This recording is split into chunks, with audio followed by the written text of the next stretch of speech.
Please be seated, and good afternoon everybody, or I suppose by now it's good evening, and thank you very much for your patience. I welcome you all to Government House for this historic event when we will hear from the Prime Minister of the world's largest democracy and the third largest economy, Mr Narendra Modi.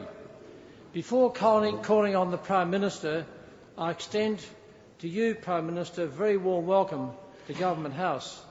This is your second visit to our country, the first when you were Chief Minister of Gujarat.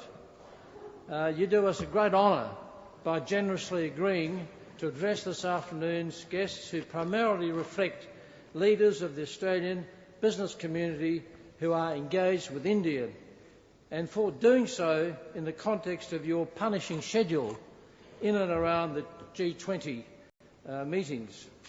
Our honoured guests include the Honourable Matthew Guy, the Victorian Minister for Multicultural Affairs and Planning, representing the Premier of Victoria; the Honourable Joe Hockey, the Treasurer of the Commonwealth of Australia, representing the Prime Minister; the Honourable Marilyn Warren, Chief Justice of Victoria; the Honourable Ted Bodie, the former Premier of our state; Mr Biren Nanda, who's India's High Commissioner to Australia; Mr Manika Jain, India's Consul General in Victoria; Mr Patrick Suckling, who is Australia's High Commissioner to India; Mr Telmo Languile, the Shadow Parliamentary Secretary to the Leader of the Opposition and Multicultural Affairs, representing the Leader of the Opposition; Professor Aman Mattu, the Director of the Australian India Institute; and Mr Dipen Rungini, the National Chairman of the Australia-India Business Council. I also take the opportunity to acknowledge the traditional custodians of this land and pay my respects to their elders past and present. Prime Minister, you're the second Indian Prime Minister to visit our country and Victoria in nearly 30 years. Victoria's capital, Melbourne, Prime Minister, has been adjudged, as you may have heard, by the Intelligence Unit of the Economy for the fourth year in a row as the world's most livable city. Victoria is also the economic and cultural driver of our country, and Indians are easily its second biggest migrant community after the UK immigrants. And although Victoria is only 3% of Australia's landmass, it contributes just under 25% of our gross national product, with its significant knowledge economy and great agricultural sector. It is also the cultural, multicultural and events centre of Australia. I take this opportunity to thank Professor Mattu, who has played a key role in establishing the Australia-India Institute as the primary credible think tank in this country on Australia-India relations.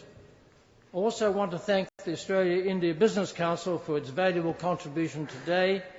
Interestingly, it was established in 1986 during the last visit to our country by an Indian Prime Minister, Rajiv Gandhi. The AIBC has assisted greatly in facilitating this event, and the vast majority of those present here today are Australian business leaders who are its members. I take the opportunity to acknowledge and thank its leadership team, particularly Mr Dipen Rungani, who is the National Chairman, and Ms Sheba Nakaria, who is the National Vice Chair, and their team for their meaningful contribution to making this event a successful one. Although it is obvious, Prime Minister, it is important to bear in mind, I suggest, that India and Australia have so many things in common that are fundamental to our countries, and primary amongst them is the strong and unequivocal commitment to democracy and the rule of law. There are, of course, other matters that join us, including our colonial past that sprang from Britain and the legacy of it, such as the English language and the Westminster system of parliament.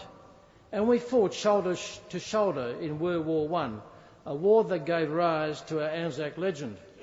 At the expense of sounding flippant, yet another matter, Prime Minister, as you well know, that binds us is cricket. And even those not particularly interested in the technical aspects of cricket absolutely love beating England in cricket. And as has been remarked not that long ago by your predecessor, Dr Manmohan Singh, that despite the commonality, Australia and India have not yet exploited this luck and have not together developed sufficiently, although true it is that over the past decade or so there has been a growth in our engagement, but I suggest it's high time that this be consolidated in a sustainable and active partnership. And it is your drive, Prime Minister, that will provide the impetus for such a partnership. Prime Minister, the inspiration you've created in India reminds me of the selfless work of my Indian friend Dr. Kiran Martin, who established an organisation called ASHA, the Hindi word for hope, which during the past quarter of a century or so guided over 400,000 slum dwellers in New Delhi to a position where they now live in a hygienic and safe environment with security of home ownership, small though it is, and where all the children there not only finish school, but hundreds are at universities. And Dr. Martin has given hope and confidence to these slum dwellers, such as to break, or have the potential for breaking, the intergenerational cycle of poverty that was crushing them. Not long after your election, Prime Minister, she said to me that you have instilled a sense of hope in India and its people. The mood there, she said, has changed from one of resignation, hopelessness, to one of excitement, anticipation and belief that good things are in store in the future. We in Australia, Prime Minister, have very much the same sense of your impact on your country and on Australia's relationship with it. It is your energy and commitment to changing the Indian culture in its various administrative aspects that have significantly bolstered the confidence of Australians in their dealings with India. You have effectively created a new dawn for Australia-India relations, such as to give us confidence that it will translate into a genuine strategic partnership. In addition to minerals, of course, Australia has much to offer India, with a strong knowledge economy that includes higher education and vocational training, biomedicine, IT, a wide range of services, building and mining management systems, tourism, water and sewage management, just to name some. Australia and India, I suggest, are a natural fit in political, economic, cultural and security matters, and we look forward to rapid development of this relationship under your leadership in India, Prime Minister, to the benefit of both countries. We are all eager to hear you, Prime Minister, so now it gives me great pleasure to ask you to speak to us.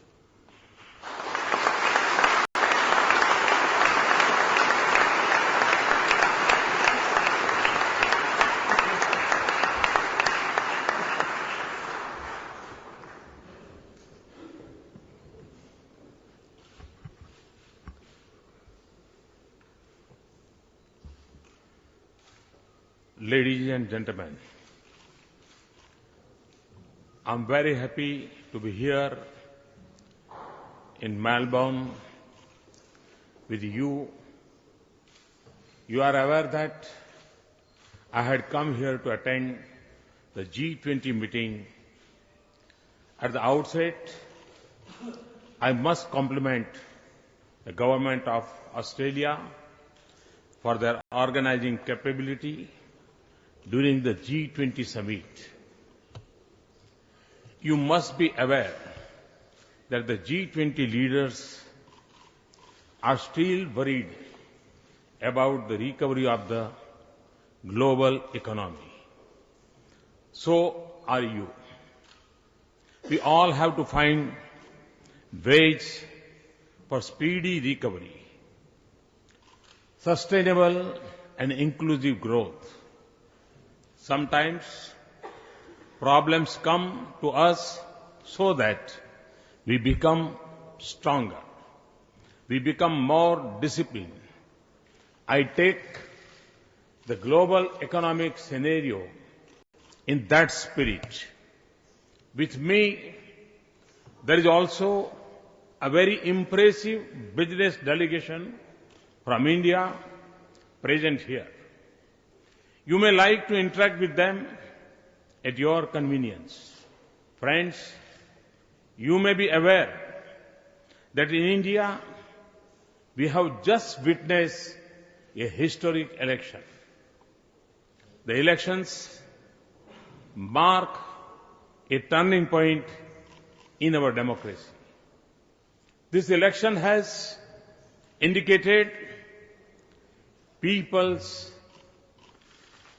high aspirations and their belief that this can be realized through democratic process.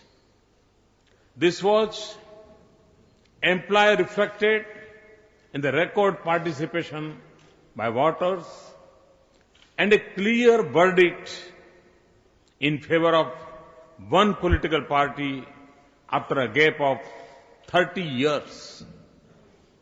Since day one, my government is actively working for revive the economy. My government is committed to create a policy environment that is predictable,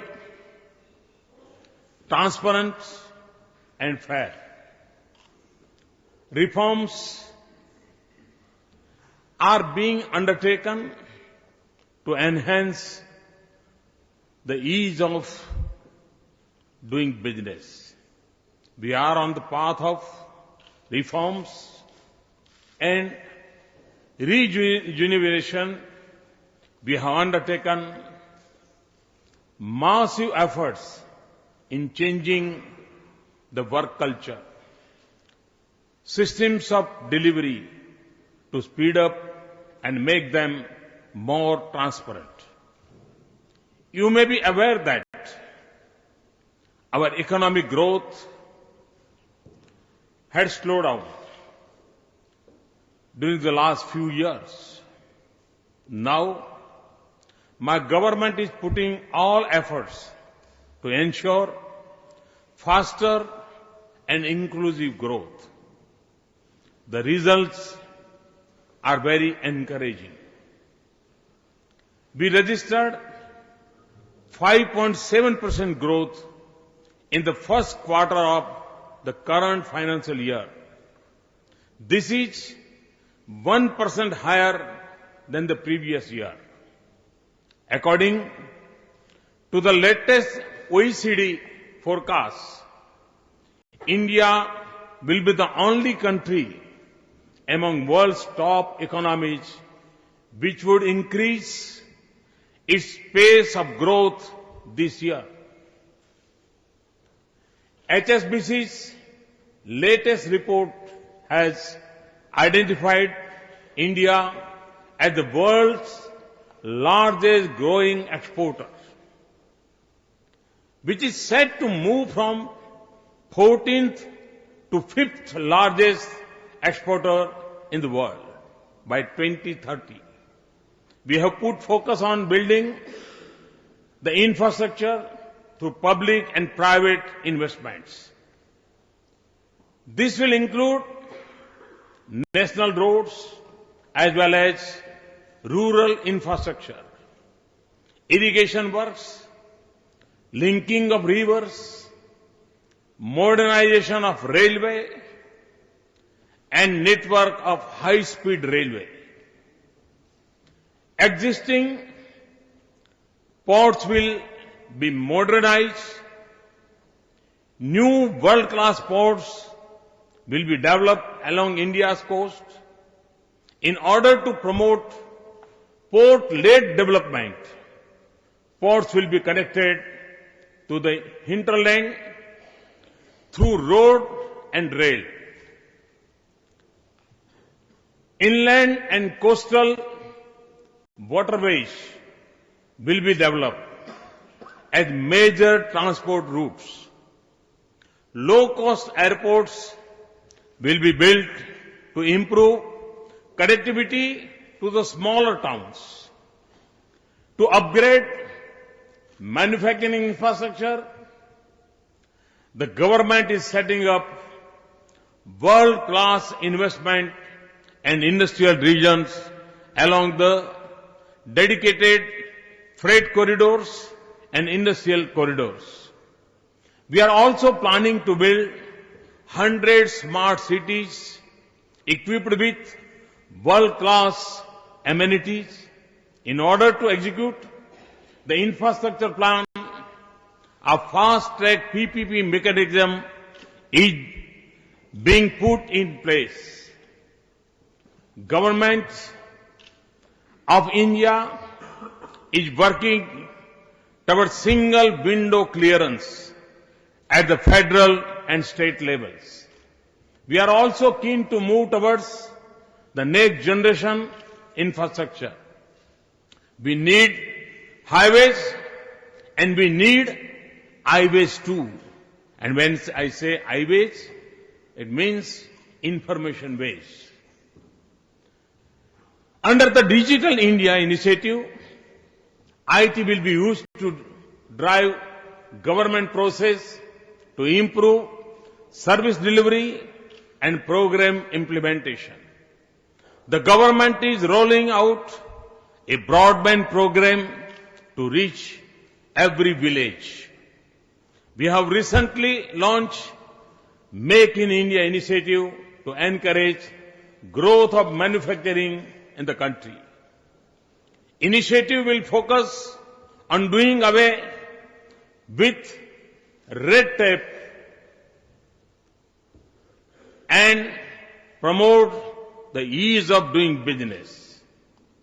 All applications and process will be made online. We are particularly promoting labor-intensive manufacturing.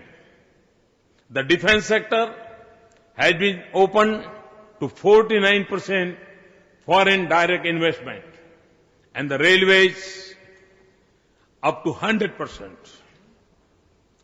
Friends, India has three things to its credit: democracy, demography, and demand. We are trying to harness this strength through good governance. The government has begun by trusting its citizens as well as businesses. Our greatest strength is that 65% of the population is below 35 years of age. No one can question the talent of Indian youth after the achievement of the Mars orbiter mission. Everything was indigenous.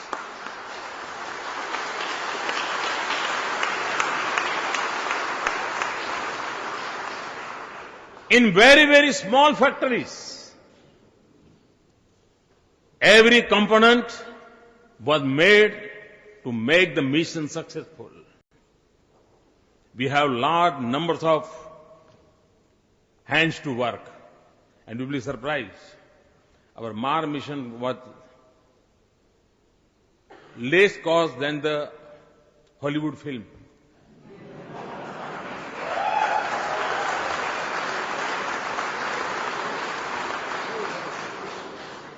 Hollywood films were costlier than our Mars mission. So one can understand how the Indian youth talent can work. One can understand it. Number of hands to work, but we have even larger number of dreams to be realized. Therefore, employment opportunities are being enhanced by promoting manufacturing, tourism sector, and agro-based industries, particularly value addition. I have always said that development process should result into benefit for the people along with the economic players. Skills play this dual role. Therefore, in my government, we have established a new ministry for skill development. I am aware that India and Australia are working closely in the areas of skill development and education, and we greatly value our engagement in this area. Lot of our boys and girls are studying in your universities. In yet another major initiative towards inclusive development, we have launched a national drive to open bank accounts for every adult citizen. In a 10-week period after the launch of the drive, 71 million new accounts with deposit of US dollars 900 million were opened.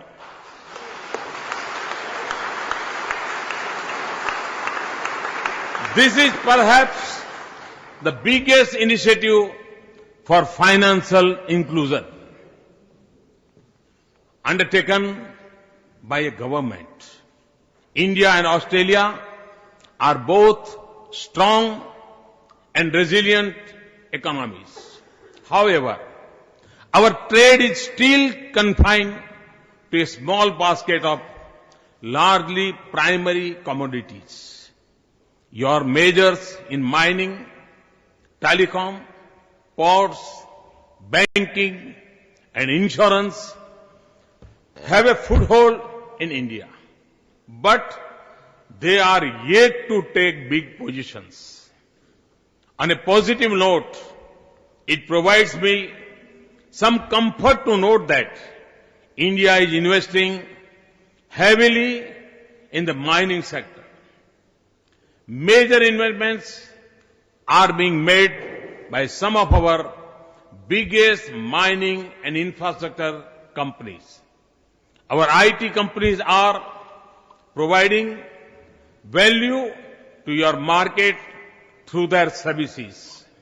However, we need to import more, we need to impart more dynamism in bilateral trade and investment relations.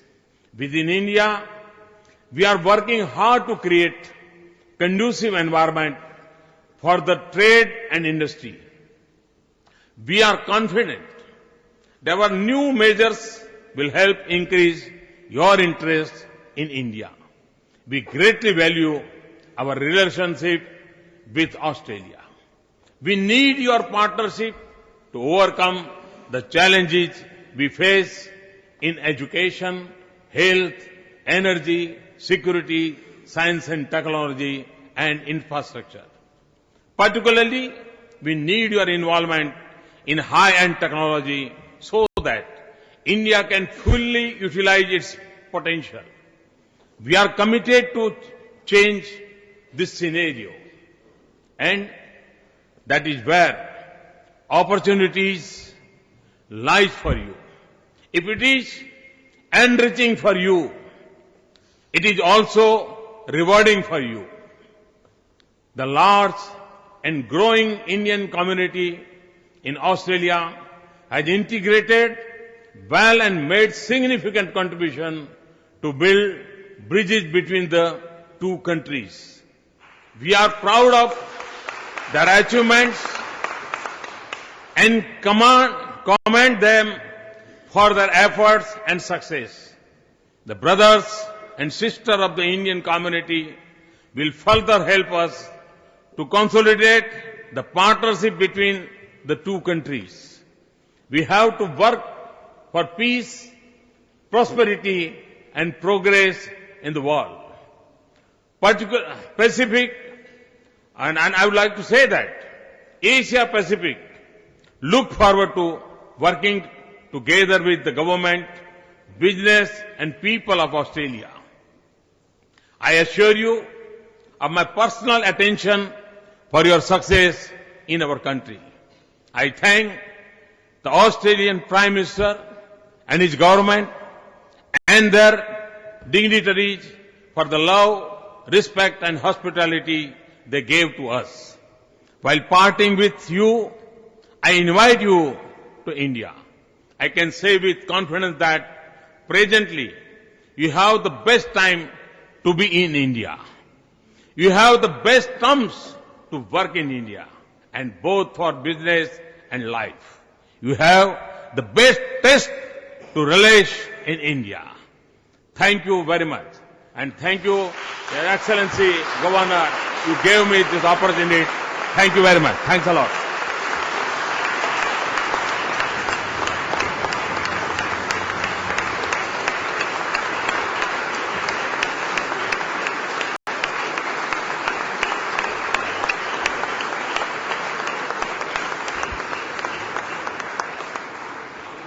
Thank you very much, Prime Minister, for that inspirational picture of India, which we'll look forward to participating in.